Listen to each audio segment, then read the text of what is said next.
Alors, bonjour tout le monde, mesdames et messieurs. J'ai déposé ce matin le projet de loi 590, un court projet de loi de 2 articles, mais qui touche un problème important puisqu'il touche à l'exercice d'un droit fondamental, le droit d'accès à l'information.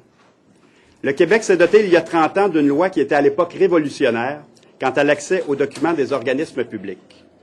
Cette loi visait en effet à permettre à tout citoyen d'avoir accès facilement, sans trop de formalités, aux documents des organismes publics. Malheureusement, depuis 2-3 ans, on a assisté à une certaine dérive, puisque lors des nombreuses demandes de révision de décisions devant la commission d'accès, faites par des recherchistes ou par des journalistes, les avocats de plusieurs ministères et organismes ont plaidé que les dits recherchistes et journalistes étaient des employés d'organismes de presse et devaient donc absolument être représentés par avocats pour être entendus. Et plusieurs décisions ont donné raison à ces avocats d'organismes publics, occasionnant le rejet de plusieurs demandes. Comme j'ai eu l'occasion de le dire en Chambre la semaine dernière, cette situation nouvelle occasionne des frais, des délais et ultimement peut même amener un recherchiste ou un journaliste à lâcher prise et à retirer sa demande de révision.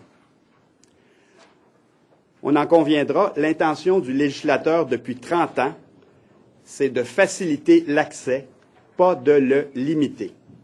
La situation actuelle est inacceptable et définitivement contraire à l'intention du législateur. Je pense donc qu'il est important de modifier dès maintenant la loi sur le barreau pour ajouter la Commission d'accès à l'information à la liste des instances quasi-judiciaires ou exceptionnellement, et c'est le cas par exemple pour la Régie du logement, pour la Commission des relations de travail, pour la Commission des lésions professionnelles, pour certaines sections du Tribunal administratif du Québec, donc d'ajouter la Commission d'accès à l'information à cette liste des instances quasi-judiciaires où, exceptionnellement, il n'est pas nécessaire d'être représenté par avocat.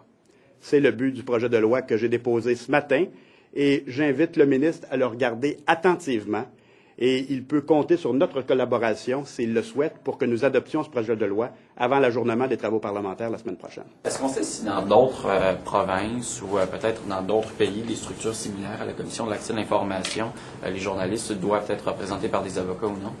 Honnêtement, je l'ignore, mais l'objectif derrière ce genre de loi, c'est de faciliter l'accès, pas de le limiter. Et présentement, c'est tout récent. Hein? C'est depuis 2-3 ans qu'on voit ces arguments qui sont présentés par des avocats pour rejeter des demandes de révision.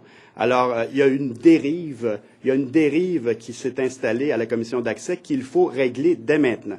Je vous dis que c'est un problème récent dans la vie courante de la commission, mais je vous mentionne au passage qu'en 1997, le rapport quinquennal de la commission d'accès à l'information avait soulevé la question et avait dit qu'il fallait modifier cet article 128 de la loi sur le barreau pour justement ne pas obliger les citoyens, tous citoyens incluant les journalistes, à avoir un avocat devant la commission d'accès. Donc, la question a déjà été soulevée. Elle a déjà fait l'objet d'une recommandation dans un des rapports quinquennaux de la commission d'accès à l'information en 1997. Nous pensons qu'il faut régler ce problème dès maintenant. La semaine dernière, en Chambre, le ministre m'a dit « Oui, mais vous savez, il y a un rapport quinquennal qui est présentement en discussion. » Je pense que c'est important que vous sachiez que la commission d'accès doit faire un rapport quinquennal, donc à tous les 5 ans. Le problème, c'est que ça prend généralement entre le moment du dépôt et l'adoption de la loi qui met en œuvre les recommandations du rapport quinquennal, ça prend généralement à peu près 3 ans. La dernière fois, je l'ai calculé, là, le dépôt a eu lieu le 14 juin 2006 et la loi a été adoptée. La sanction a eu lieu le 14 juin excusez, je reprends ça.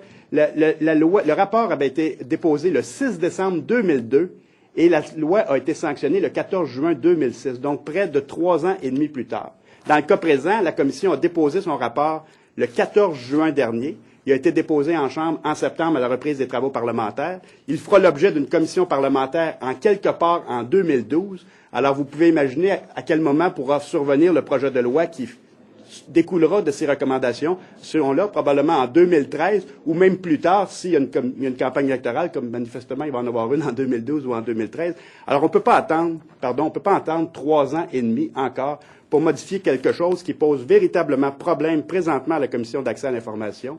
Et c'est pourquoi nous avons déposé ce projet de loi. C'est pourquoi nous invitons le ministre à en prendre connaissance. Et s'il le souhaite, il a toute notre collaboration pour qu'on règle cette question dès la semaine prochaine.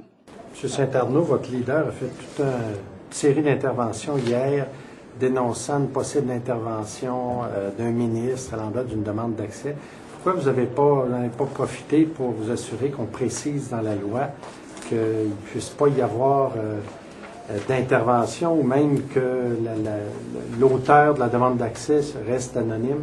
Bien, honnêtement, le projet de loi que j'ai déposé ce matin, il fait suite à une réflexion que nous avons quand même depuis plusieurs semaines. Le projet de loi comme tel, le texte législatif, il est déjà écrit depuis déjà une semaine et en préparation.